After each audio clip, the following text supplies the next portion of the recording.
वाल्मीकि कृत रामायण की राम कथा में अंगद की महत्वपूर्ण भूमिका रही है। अंगद कौन था और क्या थी उसकी शक्तियां, चलिए बताते हैं आपको उसके बारे में 10 रहस्यमयी बातें। बता दें आपको कि सुग्रीव के भाई बाली के पुत्र अंगद की माता का नाम तारा था, जो एक अप्सरा थी। जब प्रभु श्री राम ने अंगद के पिता वानर राज बाली का वध कर दिया था, तो बाली ने मरते वक्त अपने पुत्र को पास बुलाकर उसे ज्ञान की 3 बातें बताई थी। बाली ने कहा, पहली बात, ध्यान रखना, देश, काल और परिस्थितियों को हमेशा समझकर कार्य करना। दूसरी बात यह है कि किसके साथ कब, कहां और कैसा व्यवहार करें, इसका सही निर्णय लेना। अंत में बलि ने तीसरी सबसे महत्वपूर्ण बात कही कि पसंद नापसंद, सुख दुख को सहन करना और क्षमा भाव के साथ जीवन व्यतीत करना, यही जीवन का सार है।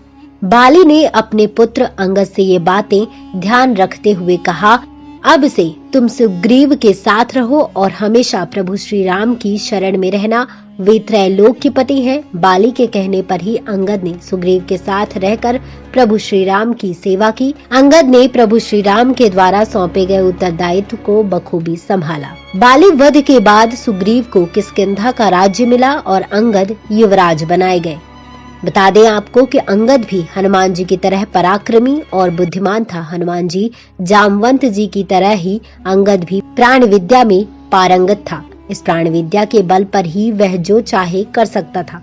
राम की सेना में अंगद ने बहुत पराक्रम दिखाया था। सीता की खोज में वानरी सेना का नेतृत्व युवराज अंगद ने ही किया। संपाति से सीता के लंका में होने की बात जानकर अंगद समुद्र पार जाने के लिए तैयार हो गए थे, परंतु दल का नेता होने के कारण जामवंत ने इन्हें जाने नहीं दिया और हनुमान जी को लंका भेजा गया। राम और रावण युद्ध के पूर्व हनुमान जी के बाद भगवान श्री राम ने अंतिम वक्त पर अंगद को अपना दूत बनाकर लंका भेजा था, ताकि सुलह हो और युद्ध टाला जा सके। अंगद ने वहां पहुंचकर रावण को शिक्षा दी, जो अस करऊं कदापि न बढ़ाई, मुए ही बंधे नहीं कछु मनुसाई, कौल काम बस कृपिन विमूढ़ा, अति दरिद्र आजसी अति बूढ़ा, सदा रोग बस संतत क्रोधी, विष्णु विमुख श्रुति संत विरोधी, तनु पोषक निंदक अघ खानी, जीवत सवो सम 14 प्राणी। गोस्वामी तुलसीदास कृत महाकाव्य श्री रामचरितमानस के लंका कांड में बाली पुत्र अंगद रावण की सभा में रावण को सीख देते हुए बताते हैं कि कौन से ऐसे 14 दुर्गुण हैं जिसके होने से मनुष्य मृतक के समान माना जाता है। उक्त चौपाई में उन्हीं 14 गुणों की चर्चा की गई है। अंगद का पैर।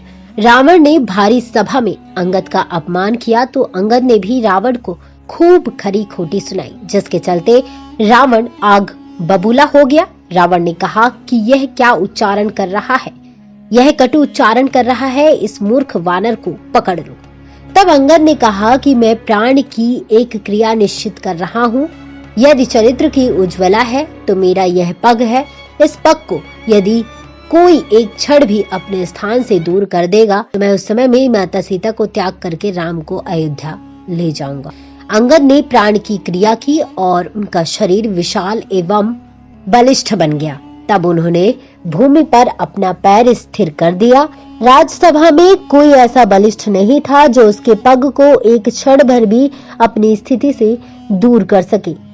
अंगद का पग जब एक क्षण भर दूर नहीं हुआ तो रावण उस समय स्वतः चला, परंतु रावण के आते ही उन्होंने कहा कि यह अधिराज है, अधिराजों से पग उठवाना सुंदर नहीं है। उन्होंने अपने पग को अपनी स्थली में नियुक्त कर दिया और कहा कि हे रावण, तुम्हें मेरे चरणों को स्पर्श करना निरर्थक है। यदि तुम राम के चरणों को स्पर्श करो तो तुम्हारा कल्याण हो सकता है।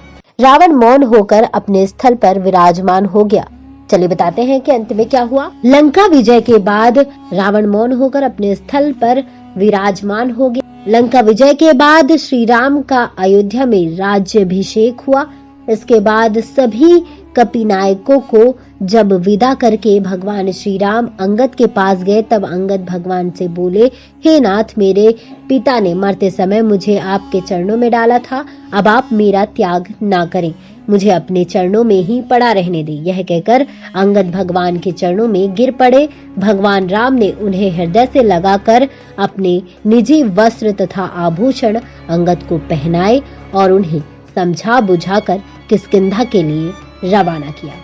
बता दें आपको कि ये जानकारी हमें वेबसाइट्स और अन्य जगहों से प्राप्त हुई है। ये जानकारी आपको कैसी लगी, आप हमें कमेंट बॉक्स में कमेंट कर जरूर बताएं। नेक्स्ट 9 स्पिरिचुअल से श्रुति कृपा।